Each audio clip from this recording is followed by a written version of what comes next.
welcome to Original. Today I'm going to be interviewing Axelle, who is a fashion designer, a mother, a businesswoman, and just an all-around woman of many crafts. So today we're going to ask her a few questions about her business and how she does things. So my first question is, tell us about yourself. My name is Axelle Muduma. I am the owner of Style. I'm African. I am from Gabon. Ooh. And I'm a young businesswoman. I'm a single mother, and yeah, that's awesome. Gabon is next to what country? It's next to Cameroon and one of the Congolese country. I don't know if it's RDC. Not too sure, but I know it's Cameroon, Congo, Guinea. Yeah, like the small Guinea part. Yeah. Oh, that's cool. I didn't know that. So I guess my question would be, tell us more about how you got into fashion. How did you learn how to sew? Did your mom teach you? Did you teach yourself? How did I get into fashion? First, I would say I've always liked fashion ever since I was little, but I wasn't really much exposed to the fashion world that I am now.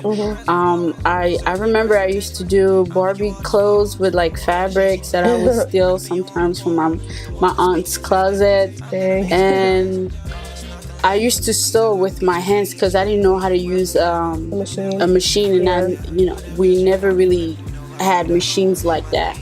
So when I came here to the US around 2005, and I used to be in love with That's So Raven. That used to be my favorite show. She used to sew. Yeah, and she motivated me so much that I started doing my own thing. I started sewing again with my hands, like fixing my own clothes and all that. It wasn't up until 2012, the summer of 2012, that I got my first machine. Nice. And I was going crazy on it. Like I would sew anything.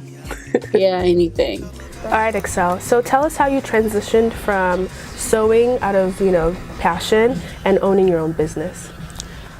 I had the idea of making it a business because I am African, and there's a lot of things that people like, but it was much more in like American type fabric. Yeah. Well, like I didn't mixing the two. Yeah, I didn't really see a lot of our material or print being showed and with really nice design that anybody can rock. It doesn't matter if you're African, anybody can rock. So and I also thought of the ease of how I can use the African fabric to express anything.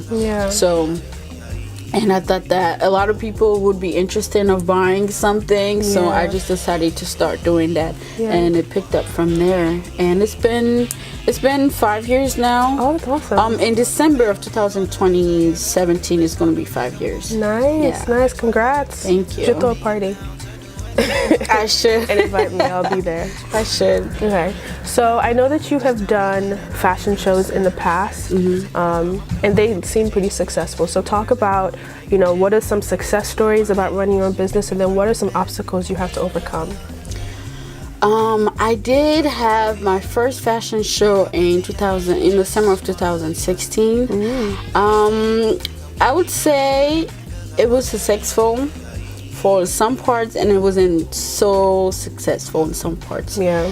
And the reason why I say it wasn't so successful is because I was in such a rush to have my first fashion show. I didn't allow myself to have enough time to think about the whole process, to have a successful, like something that I would be so proud of.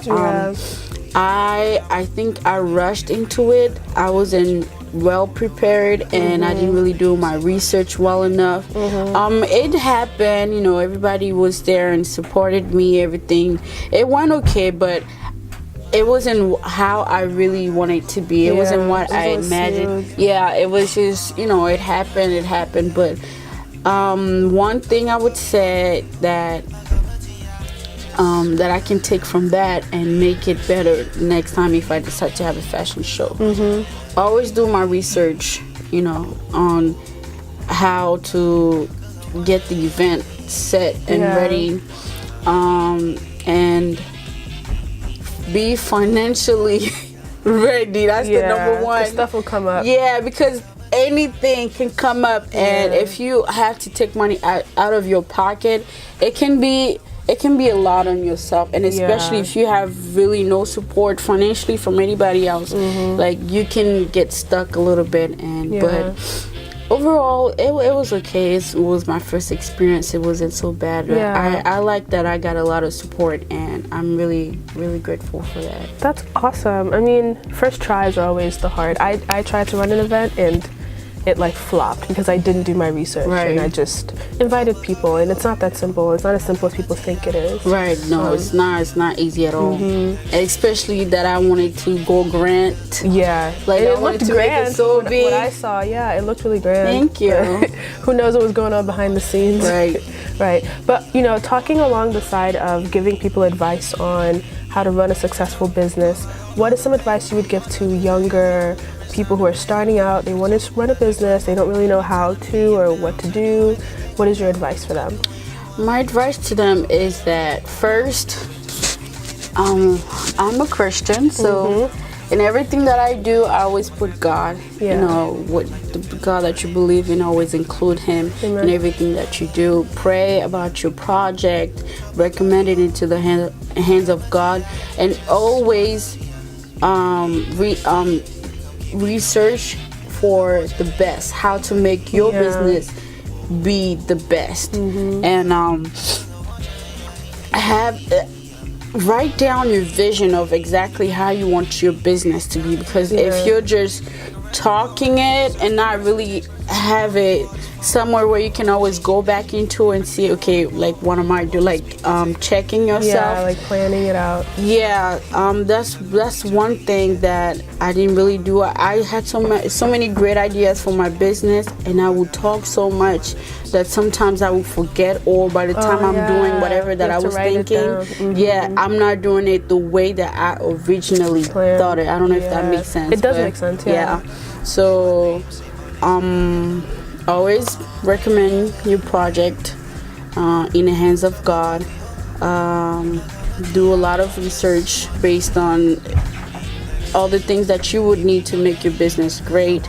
And if it would also help when you have people who support your vision, who understand your vision, and can be great help in your project, in your business. So that's good advice. That's good advice. Thank you. And our last question, which is what I ask everyone: what makes you original? What makes me original? I know it's a hard question to answer. What makes me original?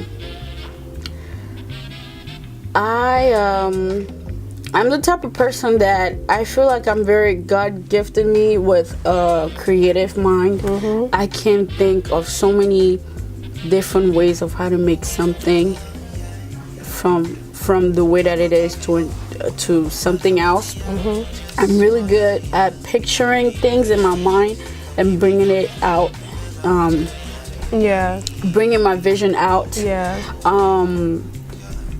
And I